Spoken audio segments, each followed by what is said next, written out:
балалар? Саламатсыз. Ал балалар kan келе қойыңдар. Саттық шеңберде тұрайық кішкене. Келе қойыңдар. Саттық шеңберде тұрамыз. Жүзіп тұра беріңіз. Ал балалар бүгінгі сабаққа көңіл күйіміз қалай? Жақсы. Олай болатын болса балалар, осы саттық шеңберде тұрып, бүгінгі сабаққа деген көңіл күйімізді бір реттеп алайық, Біз қандаймыз, шұғылалы таңдаймыз, күлімдеген күндейміз, жабырқауды білмейміз, дос болайық бәріміз, жарасып тұр сәніміз, қайырлы күн достарым, қайырлы күн ұстазым. Өте жақсы балалар. Көңіл күйіміз көтеріліп қалды ма? Иә. Олай болса жақсы. Қазір балалар, қазір қан талапай ойынын ойнаймыз. Ол жерде әркім өзінің қалаған асығын алып, асықтарын алады да қалаған асықтарын келе қойыңдар мына жерге. Асықпаймыз, балалар асықпаймыз. Барлықтарына бір асықтан алған бір асықтан алыңдар. Мираны алыңдар ма? Кімді танау? Бір адам. Қалау. Каман көксетсеш қандай асық алдыңдар? Енді балалар, сары түсті асық алғандары, міне сары шар тұрған жерге келіңдер.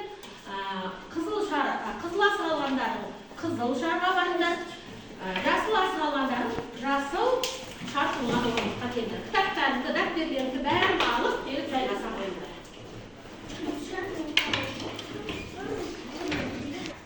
Орнымызға жайғасып отырдық па? Иә. Олай болатын болса, бүгінгі 88-ші аша қойыңдар. Үйге не берілді балалар? Дәптерімізді ашамыз. Дәптерлерді ашыңдар. Үйге қанша жаттығу берілді? 44 жаттығу. Не істеу керек еді балалар? 44-ші жаттығу көп нүктенің орнына керекті сөзді қойып, мақалды көшіріп жазу керек. Қазір әр топтан жер қараймыз балалар. Дұрысталамыз, маған қараймыз. Әр топтан бір баладан үй жұмысын оқытамын. Әр балалар сендерге домбыра таратам, өздеріңді бағалап отырасыңдар күнделікті. Киіз үй. Енді өзімізді бағалаушы еді, тура сондай сендерге бүгін домбыра мен бағалауды алып келдім. Өздеріңді жазып қоймай бақшы. Нуриман, Фатима, Каусар, Сабина, Ержан, Айғаным. Мен деп айтсыныршы. Мерей, Аягүл, Аян, Еркеназ, Сара, Анипа, Ясмина, Сануша. Ал балалар, алдарына бағалауды қойдық. Өздерің жауап берген кезде мен өте дұрыс, жақсы, керемет деймін ғой, бағалаймын ғой сендер. Сол кезде өздеріне домбырадан бір балдан, бұл жерде 10 балл жүйесі қараңдар, өздеріне бір балдан қойып отырасыңдар. Түсініп ма? Болды, қастарына қойып қойыңдар. Ал үй жұмысы. Бірінші сары, бірінші топтан кім үй жұмысын оқиды? Тұрады. Жалқаулық не істейді? Аздырады. Оқы. Жалқаулық не істейді? Аздырады. Еңбек не істейді? Оздырады. Ақылды не істейді? Не істейді? Тоймайды. Өте жақсы, керемет. Ары қарай екінші топтан кім үй жұмысын оқи ғой.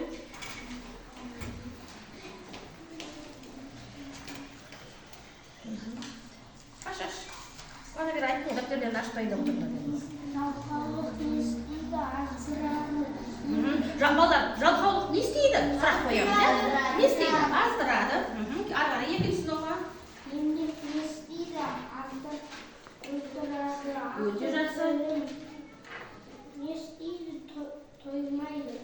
Тоймайды ма? Дұрыс, өте жақсы отыра ғой бала. Ары қарай келесі. Үшінші топтан кім? Анипа. Ал оқи ғой. Даусымызды шығарамыз, орнымызда тұрамыз. Анипа, тұрып оқы.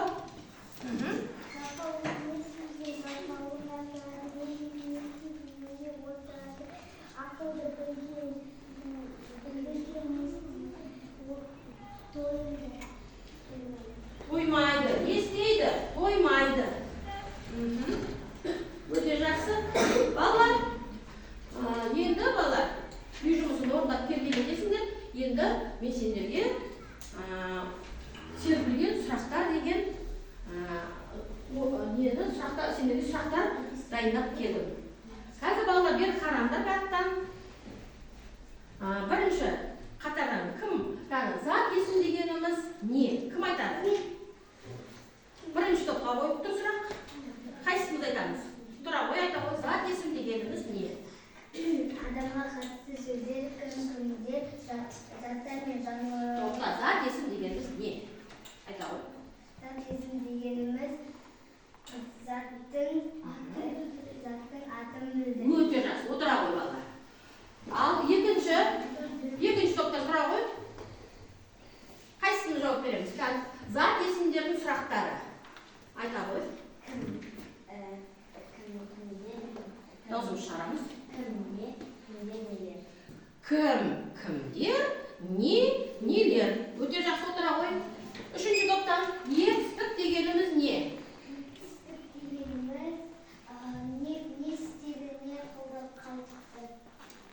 Етістік дегеніміз не? Етістік дегеніміз сұраған жоқ қой. Етістік дегеніміз не? Анипа, етістік дегеніміз не? Заттың несі? Етістік атын білдіре ма? Мерей айтып отырсың ғой, тұра айта ғой. Енді сұқ айтпайсың ба? Заттың іс қимылын білдіреді, отыра ғой. Және етістіктің сұрақтары кім айтады? Етістіктің сұрақтары айта ғой. Не істеді, не қылды, қайтты. Өте жақсы. Отыра ғой.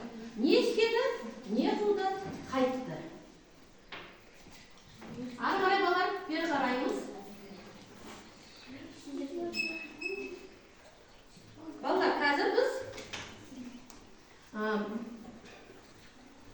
сендерге сиқырлы бинго деген ойын алып келдім.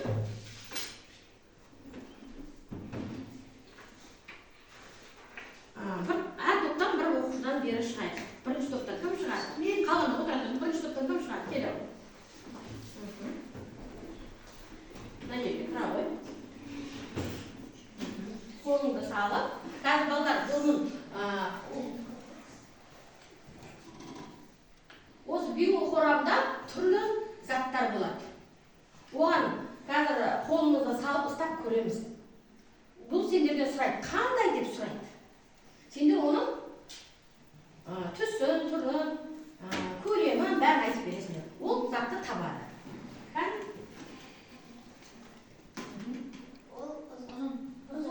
Ұстап тұра бер сонда. Сөйтіп өзінің екенін аңғарып тұр. Жасыл түсті. Қандай? Қандай деп сұрақ қойшы балаларға. Қандай?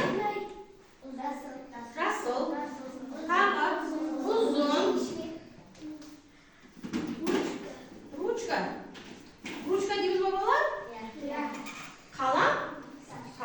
Қалам сап. Өте жақсы отыра ғой. Екінші тоқта келе ғой. Сырым келе ғой.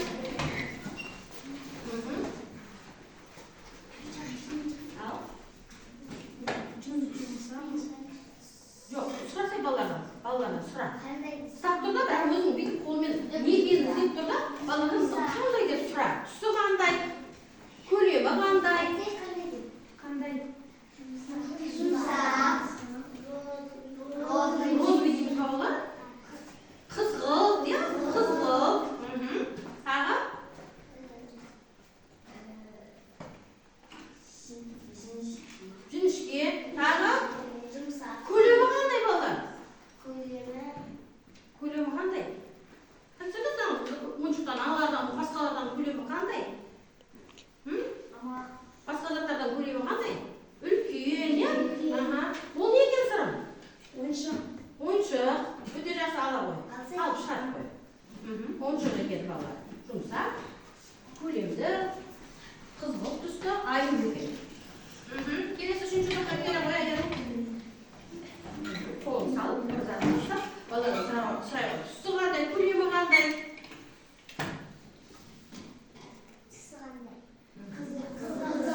балалар өздерінде? Екінші топтан тағы кім шығады? Сирия ғой, Фатима? Ұстап көре ғой. Бұл қандай?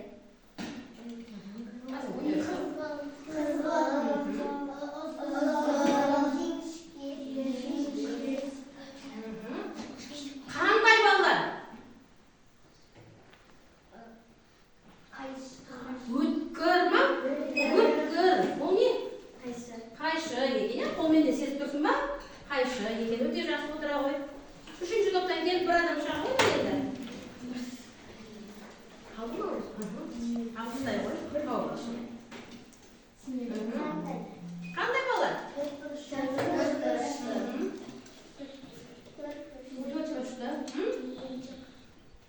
Қандай балалар?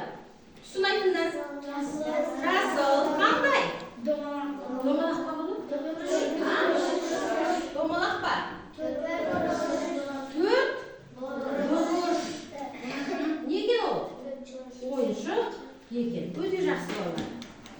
Ал балалар, осы жерде не ұқтыңдар балалар? Біз нені ұқтық осы жерде балалар? Қандай, иә? Затты қандай деп сұрап жатырмыз. Ал енді балалар, біз бүгін өтетін сабағымыз балалар осы ойынымызға байланысты болып тұр. Қараңдар, бері қараңдар. Бүгінгі өтетініміз біздің сын есім екен. Сын есім дегеніміз балалар, біз заттың түрін, сапасын, салмағын, көлемін білдіретін сөз табын өтеткеніміз болады. Сын есімнің сұрақтары қалай деген сұрақтарға жауап береді екен. Біз бұдан да басқа қандай сөз таптарын өттік? Етістікті өттік. Біріншіден өттік. Зат есімді өттік. Одан кейін етістікті өттік. Міне бүгін балалар сын есімді. Біз зат есім өткенде заттың атын білгенбіз. Не екенін, кім екенін, етістікті өткенде оның іс қимылын білдік. Не істейтінін, не қылатынын, жүреді, тұрған, отырған. Енді бүгін сын есім ол заттардың сынын білдіреді екен, түрін білдіреді екен, сапасын білдіреді екен, көлемін білдіреді екен. Көрдіңдер ме балалар? Және ол қай деген сұрақтарға жауап береді екен. Мысал келтірейікші, жаңа біз айтып жатырмыз, ойында да айттық. Мысал келтірейікші енді осы сын есімге. Қандай? Жұмсақ, әдемі, ұзын, тәтті, дәмді, тағы да жұмсақ, тағы сұлу, жақсы. Біздің сыныбымыз қандай? Таза, әдемі, ұқыпты. Оқушыларым қандай менің? Үлкен, мейлі, үлкен, тағы озат, ақылды, әдемі, сұлу бәрі шетінен. Ақылды, жақсы оқиды, иә? Өте жақсы балалар. Олай болатын болса балалар, қазір 46-шы жаттығуды кітаптан ашып қараймыз. Жаттығуға қарай қойса, 46-шы жаттығу. Және бері қараңдар, бері қараймыз. Мәтінді түсініп оқимыз, қызылмен жазылған сөздерге сұрақ қоямыз. Ал кім оқиды екен ол? Ал тұра ғой онан. Самыркеш, ақшыл, жолақтары бар, қоңыр, қызғылт, түсті, орман құсы. Ол ұзақ уақыт бойы ағаш басында отыруды ұнатады. Ол ұя салар кезінде қалың орман ішіне енеді. Өте жақсы. Ал енді отырамыз. Балалар енді мәтін не туралы екен? Бірінші тоқта айтады. Мәтін не туралы? Ол көтеріп айтады балалар. Не туралы екен? Самыркеш туралы. Самыркеш қандай құс екен?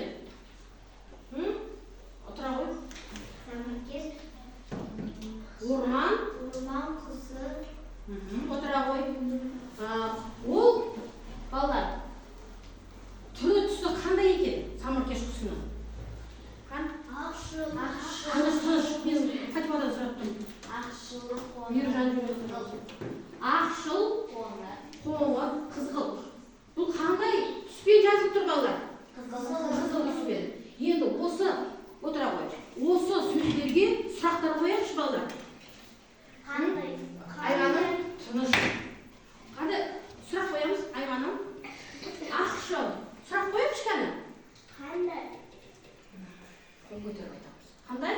Сұрақ қой жақшы дегенге. Қандай? Ақшыл. Қандай? Қоңыр, қызғылт. Отыра ғой. Қоңыр, қызғылт екен.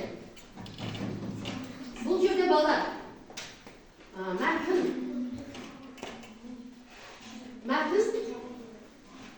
қай мәтін түріне жатады? Оны қай жерден біліп тұрмыз? Сипаттау мәтініне жатады.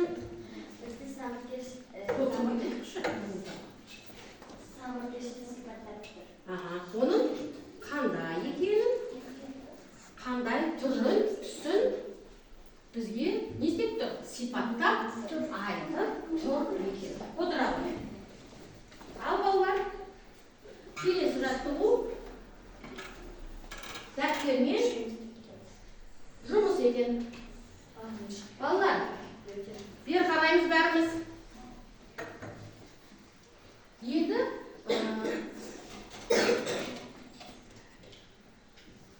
бұл жерде жұмбақ берілген. Жұмбақты кім оқиды екен? Тағы басқа кім оқиды? Оқи ғой сен.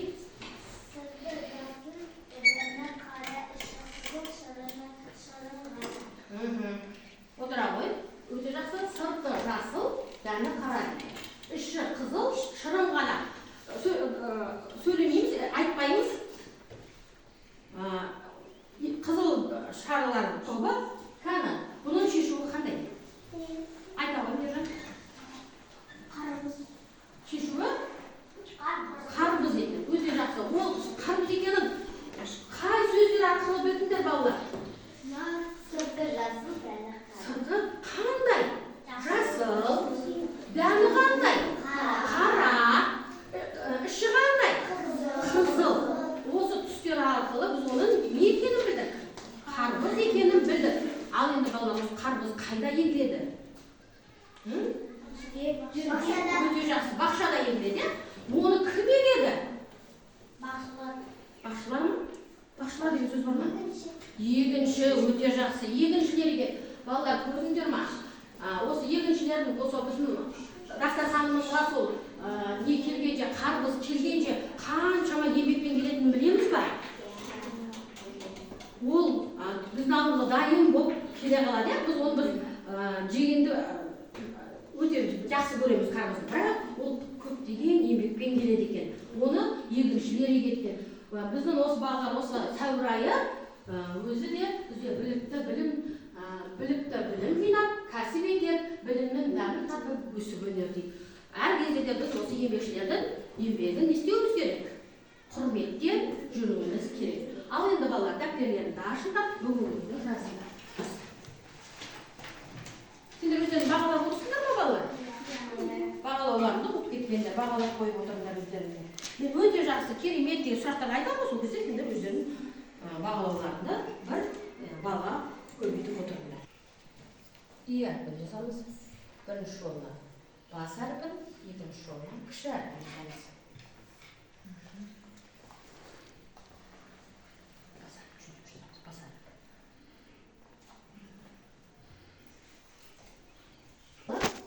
Енді жаттығуды жазамыз.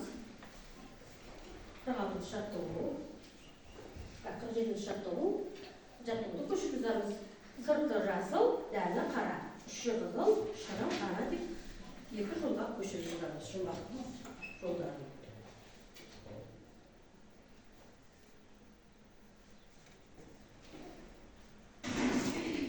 48-ші жаттығу. Бер қараймыз бәріміз. Жас болса қолымызды қоямыз.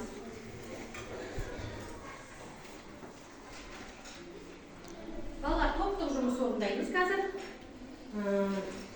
Топтық жұмыста сендерге сурет берілген. Сурет бойынша әңгіме, мәтін құрастырамыз. Сендерге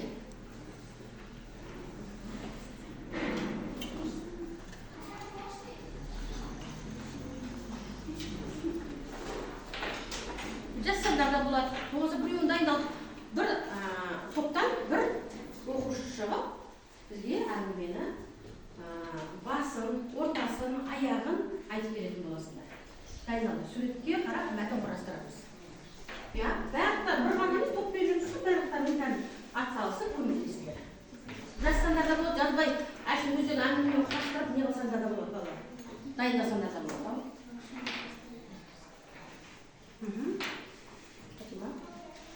Жазсаңдар да өздерінің кішкене дайындыққа бүйтіп жазсаңдар болады, болмаса бірден ақ келген суретті қарап тұрып та айта беремін десеңдер, келіңдер.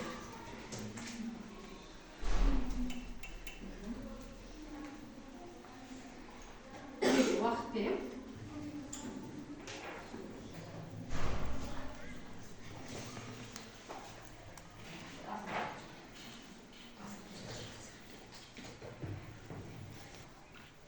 Мұғалім де, олар әпке демейміз, мұғалім дейміз. Хорошо? Мұғалім.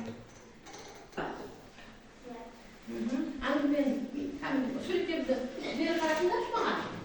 Мына бірінші топқа. Мына бірінші бөлімі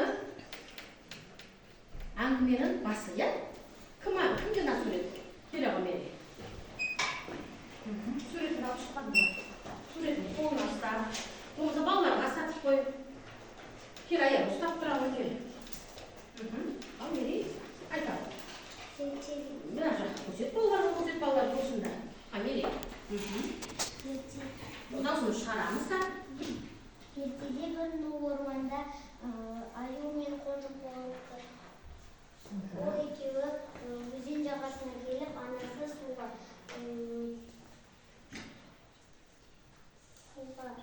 түсіп, баласы өзен жағасында тұрып қалды. Анасы суға түсіп, баласы кім болады? Қонжық. Түсі қандай? Қоңыр, е? Не істеді? Өзен жағасында тұрып қалды. Ары қарай балар, өте жақсы отыра қойыңдар. Бірінші бөлмесіңдер, отыра қойыңдар. Өте жақсы бұл топқа. Қол шапалақтап қояқшы балар. Қошталамыз енді. Екінші суретке қараңдар. Бұл сурет кім деген балар? Қай топта? Сендерге маркера қой. Хатима қасыңа адам аласың. Көмектесетін өзіңе.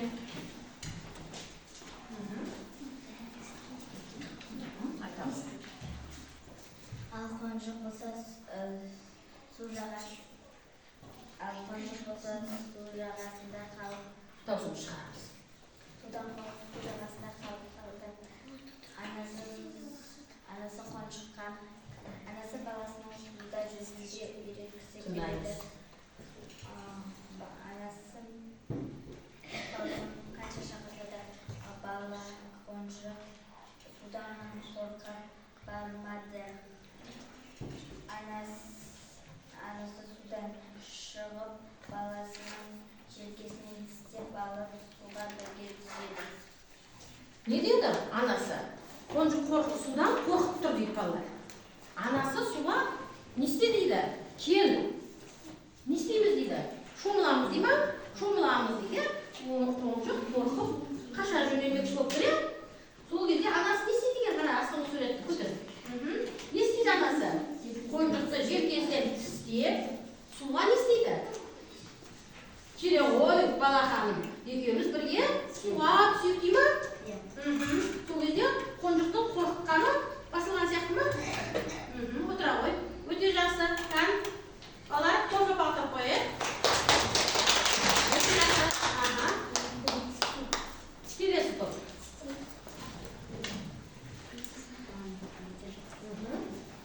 Ал. Аю қонжыққа жүзуді үйретті. Аю қонжыққа. Балдар тыңдайсыңдар, бері қараймыз, Фатима. Тыңдаймыз.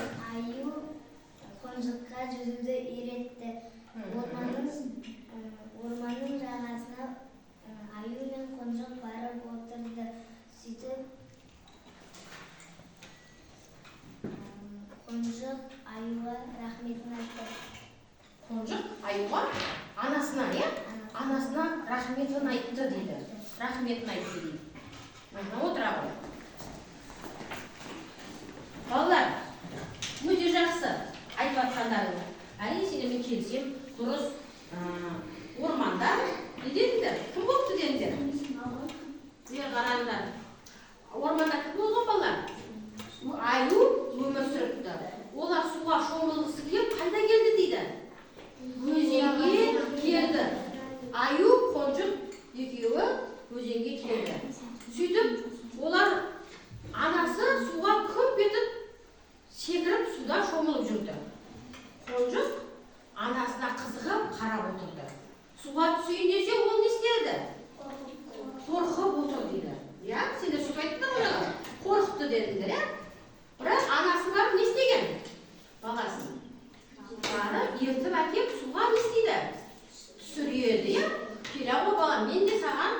Өзімізді анамыз сөйтіп айта ма?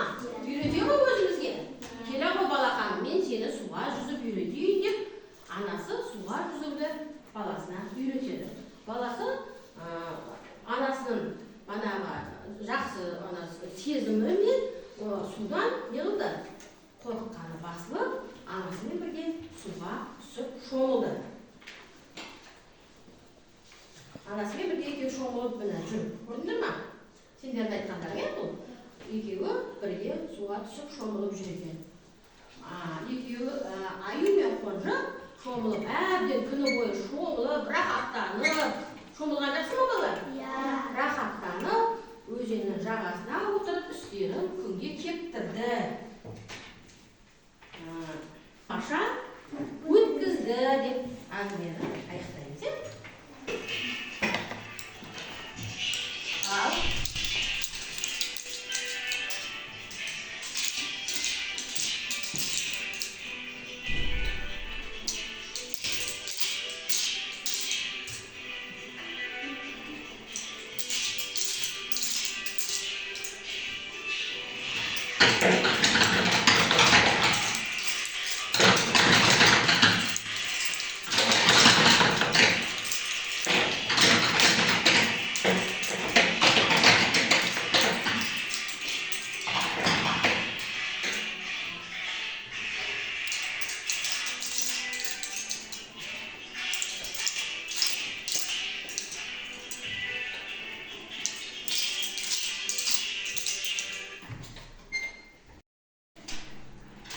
Ал балалар сендерге жұптығымыз екеуде бірігіп, мынау кестені толтырамыз.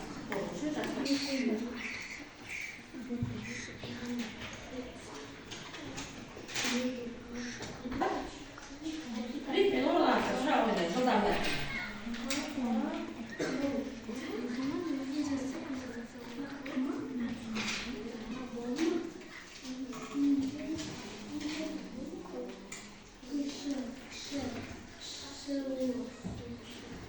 Болып балалар өзіміз тексереміз. Тақтаға қараймыз. Жазғанымызды тақтадағымен тексереміз бірге. Дұрыс жаздық па? Қараймыз. Жазғандарымызды тақтадағымен тексеріңдер, болды. Тексеріп көріңдерші қане?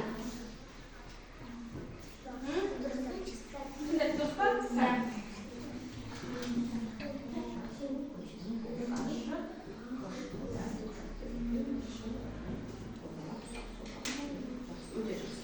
Өте жақсы. Өздерің бірге істейдір ғой екеуіне? Екеуіне де өздерінің бағасын қойыңдар. Болып жатасыңдар?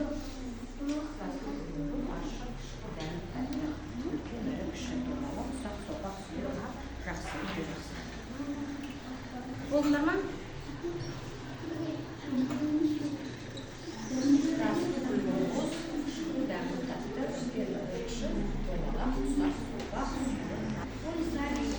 Болды, уақыт болды балалар.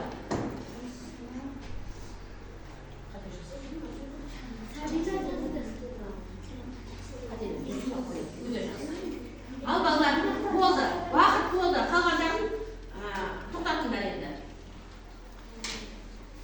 Тақтадағымен өздеріңді тексеріп көріңдер. Балалар, ең бірінші өзіміздің бағанағы тексерткендер өздеріңді бағаладыңдар ма?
Endi qanday?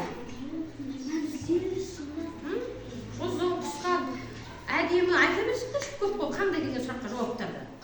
Қышқыл, қандай? Өте жақсы, әдемі. Қандай? Қандай? Жазып отырсыңдар ма ана деген соны сөздерді? Ащы, өте жақсы. Қандай? Қандай? Сұлу. Кетті. Сұлу. Жақсы. Қандай? Тәтті. Балалар, бәріміз сөздеріміз қайталанып кетіп жатыр. Ұзын, қысқа, пішіндері де айтылады ғой. Үлкен, дәу, ұзын, тағы бедер, аласа. Иә? Басқа да сөздерді айтуға болатын еді. Ал балалар, бүгін біз өткен тақырыбымыз қандай тақырып өттік? Сын есімді өттік. Сын есім дегеніміз не екен енді балалар? Сын есім дегеніміз не екен? Заттың несін білдіретін? Заттың сынын білдіретін. Одан басқа сапасын білдіретін. Тағы түрін білдіретін. Түсін білдіретін. Пішінін, сапасын білдіретін. Көлемін білдіретін. Дұрыс, өте жақсы. Қандай сұрақтар болады? Қандай? Тағы? Қай деген сұрақтар болады екен, өте жақсы. Ал енді балалар, үйге тапсырма, үйренуші жаттығу, ребусты шешесіздер, шыққан сөзге сөйлем құрап жазасыздар. Түсінікті ме балалар? Ал енді кері байлаңыз. Алма ағашына, мына жерге бүгінгі сабақ сендерге ұнады ма? Сабақ ұнады ма? Иә, не жоқ дейсіңдер. Біреу оған дейсіңдер. Мысалы бүйтесіңдер. Бір, иә, немесе жоқ дейсіңдер.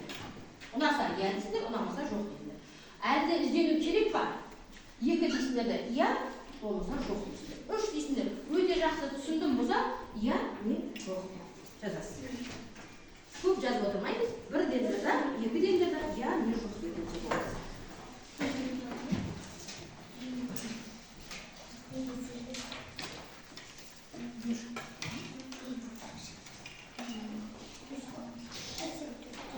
Söyleyeyim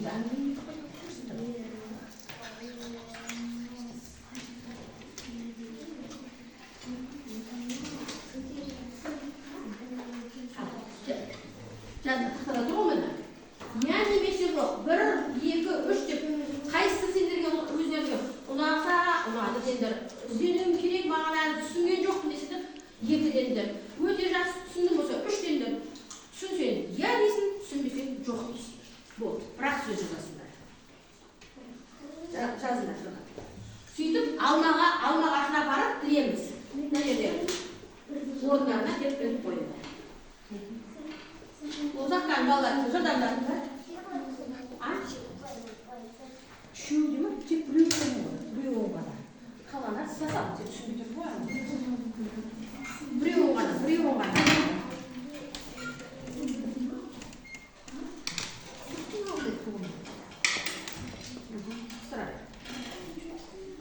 Болмайған, бақырамдар, болды. Осындар апар жабыстырыңдар. Болды, отырмаңдар, келді. Жылдамдар, жабыстырыңдар.